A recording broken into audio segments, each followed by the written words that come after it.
Welcome back to the channel. It's been a long time. Well, I was very busy, but now I just finished my schedule, and now I have an awesome tutorial for you, another retouching tutorial, and this time it is a Capture One and Photoshop tutorial. So I will be editing this photo in Capture One first before taking it to Photoshop, and then we'll make more editing and more enhancements. Alright, so why I chose Capture One for this one is I actually tried to use Photoshop to control and correct the skin color, and you can see that it's very hard to do that in Photoshop, and I don't want to use the long process, which is the gradient tool. I just want to use the hue and saturation method, but it's actually too long, and at times the gradient map tool doesn't work that much with the same. So I just want to quickly do this in Capture One. Alright, so now I just want to pick points where it's actually having variation in the skin tone. So you can see beneath her jaw and her cheek, although she has some makeup on, and you can see on her back there are some spots, and you can see the variations in skin color. I feel like there's so much red, but let's fix that. So the first thing we're going to do is to create a new empty layer, and then I'm going to choose the magic brush tool, and I'm going to select all our skin tones or all our skin color. So right now you can see all our skin color is being selected and you feel like it's entering the air, so I'm going to hit M and N on the keyboard. Sorry about that. Alright, so some places are not selected, which is the eyelashes. Of course, this is not skin color, it's makeup on. So let's choose the eraser brush and then erase it from the lips, because the lips is not the same with the skin tones. That's just a different part. So I'm just going to quickly erase it, do a very quick rough job on that. So remember, there is no white balance. I didn't do any white balance. I just want to edit the image and move on. Alright, so now I don't want this to take long. I'm just going to do the nose also, but doesn't matter, you can take your time and do that. Alright, so now we have this. I'm going to hit M and then go to the color. This is the color right here. Go to the color editor, and under the skin tone select the sample tool, and where do you want the color to look like? Is it here on the shoulder? Of course they're highlighted, so I won't want to choose there. I want to choose somewhere in here. I feel this place is just right, so you can see the skin tone is all automatically selected compared to picking somewhere like this, and then you have this purplish and reddish part. So I just want somewhere around here to me. I'm going to zoom out, and then I'm going to play with the uniformity tool. So let's take it all the way up, and you can see that it's going to make it uniform, and this is very hard in Photoshop to do. You can actually see the before and then the after. You can see the reddish is actually gone, so I'm trying to make it the hue uniform with this one, so you can actually take it all the way to the top, and then you have the smooth skin tones, and also you can make the saturation even, so as to get more of the look like this, but don't overdo it because it starts to look unnatural. Okay, so just take it a little bit to the top, because we're going to be doing some frequency separation. So I guess 50 is actually okay, and for the lightness, that place is actually light compared to this. I'm just going to even out the lightness just a little bit like that. Alright, so we're not going to do too much. I'm going to come to the hue, and because it's the black skin, I like taking it to the back. Sometimes you can take it to the front if it is a fair skin, but just because I want the yellow feel, I'm going to take it to the right like this, so it gives it that yellow one feeling. If you take it to the left, it's going to give you this black reddish kind of feel, of which you can see it on the before and after, just almost looking like the same. If most of you don't want to change the photo compared to this one, which is the yellow, and you can see just the same. And why I like using the yellow is because it actually fits the melanin lot. So but let's try to make the piece natural. So this is yellow. I'm going to take it back for black skin and somewhere like that, so it won't look the same. So let's look at what we got before the reddish and then black, even at the skin tone. So one more, I'm going to click new empty layer, If you're not okay with the adjustment, or you want to take it to the right, you can actually leave it, but that doesn't look natural at all. I'm going to leave it somewhere around like 9 or so. I guess this place is okay. We can actually decrease the saturation. If not the saturation, we can, okay, we're going to fix that with the second layer. All right, on the second layer, the same thing. Pick up the brush tool, magic brush, and then I'm going to pick around the neck area, just because I'm going to brighten that up. All right, so now I've selected that. You can see that it's actually the right spot it chose.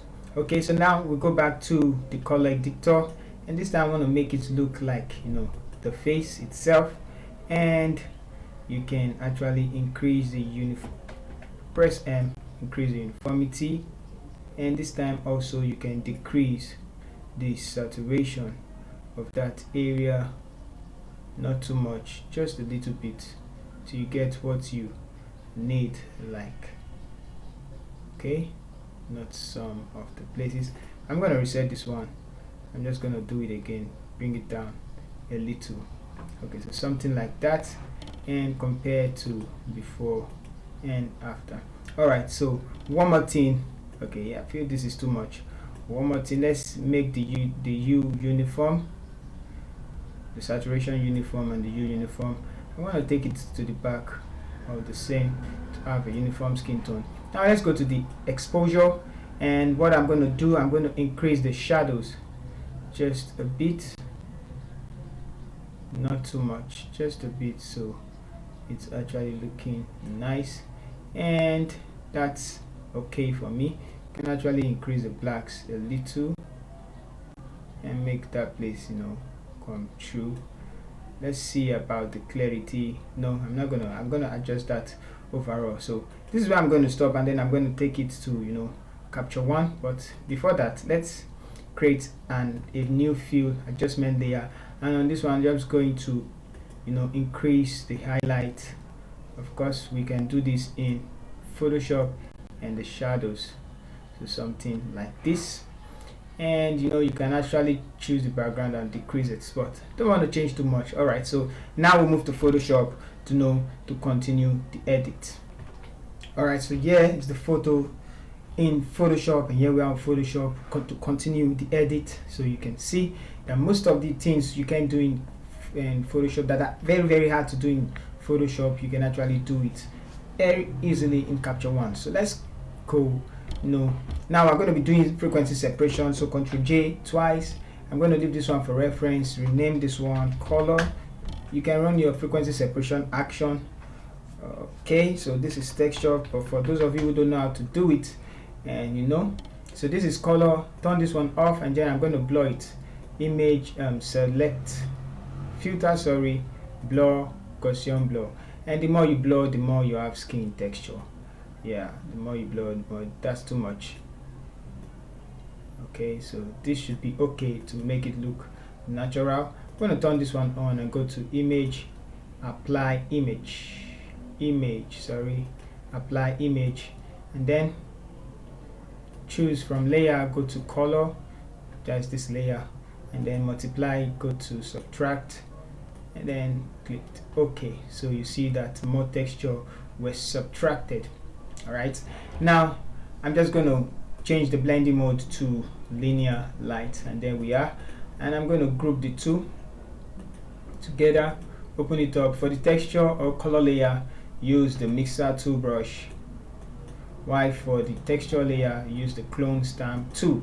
All right, so let's start with the color layer, and then I'm going to turn it on for everything, and then I'm going to blur, mix the two, set your brush tool, and decrease the opacity, weight 9. Just take the setting of the brush, and this time around, but try to avoid the highlight.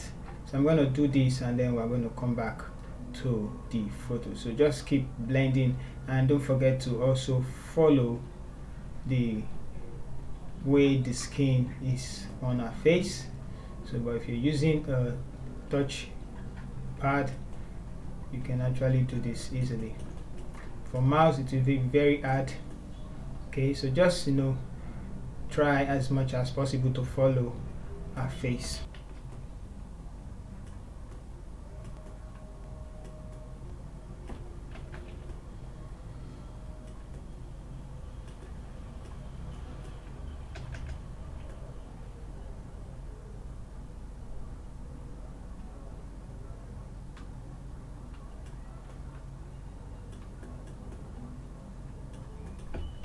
Ctrl Z to undo that, and just blend where it's necessary, and don't touch where the highlight.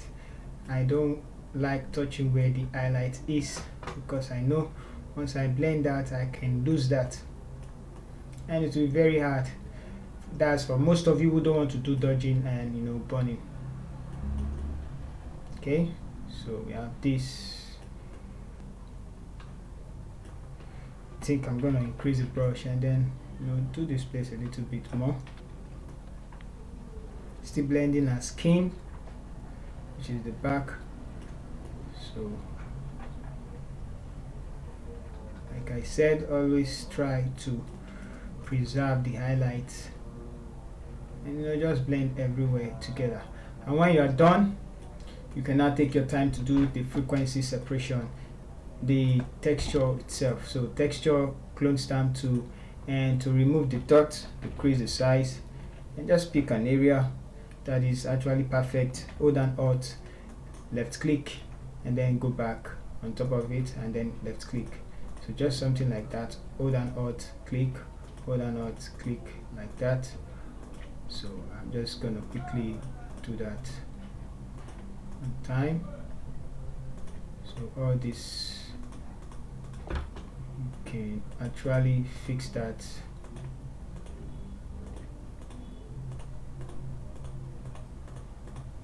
Alright, so very simple. Sometimes I turn off the align tool, which is this one, so I can just do things freely. Instead, if you find your own moving and then replacing it with some blemishes, it's that you have the align tool on. Alright, so I'm just going to leave it like this, and then I'm going to go further and then just tap on some places. You can take your time. You can actually remove what you don't want. So I'm going to increase this one and then Alt. Now let's do something like this from our face. Okay, I'm going to take this one and then I'm going to replace it with that. Let's take some from here. So I'm seeing some debts here. I'm just going to replace that. Replace, and some dust particles on our face. Alright, so now to the back. I'll make this one bigger and faster, so you can take your time and do things fast. So in order to make the video shorter, okay, I removed something I'm not supposed to, which is this one. So you can keep on editing. Alright, so I think I'm done with this one. I'm done with it, with the frequency separation. So let's see before and after. So let's turn this one on. This is before, and then this is after frequency separation.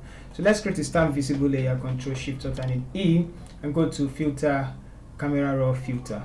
Yeah, so we are here in Camera Raw Filter. Go to the Basic tab, and then I just want to brighten up a face. So let's increase the highlight just a bit. You can see that. Increase the white, and you can see how the photos start coming to life. Okay, so you can actually decrease the shadow just a bit, and I will leave the blacks, because if we decrease the blacks, okay, let's decrease the black, the same with the shadows, and the exposure up a little bit. Okay, so what are we missing? Nothing else. Let's go down. If you feel like you still want the image brighter, you can increase the white. But one thing in Capture One, it warns you against exposure warning, so I don't want too much of that. I just want a little bit of it. Okay, let's add in some texture. Not too much, just a little bit texture, and we can throw in some vibrance. So let's go down.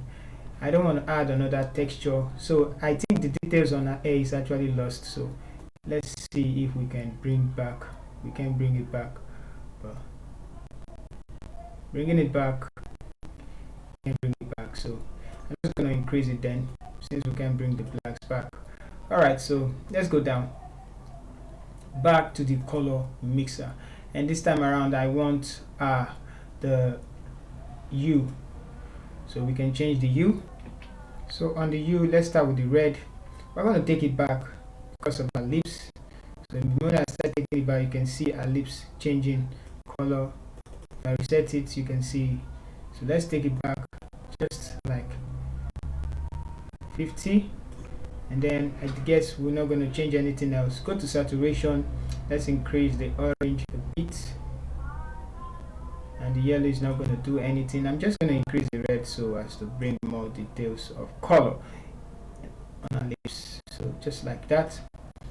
All right, so the yellows, I think 10. If that's too saturated, just the 7. But let's leave it at 4, okay? Because we're going to do some other amends. Go to luminance, increase the oranges to brighten up our skin. Wow, so excellent feel. Let's use 5 for that. Go to saturation, and then this place, use 5 for that. Enter. Let's close this then and go down to calibration.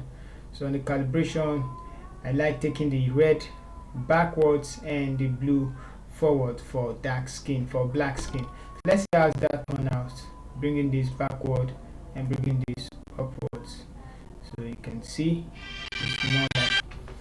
Alright, so after that, sorry for that distraction, and then we're going to take the green forward a little bit, and then click on OK. We were done.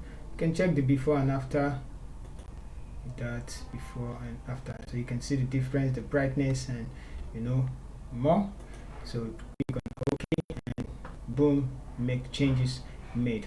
Alright, so one more thing, just the color lookup, and let's try and see how it fits in. So I'm going to choose the melanin cube, and boom, okay.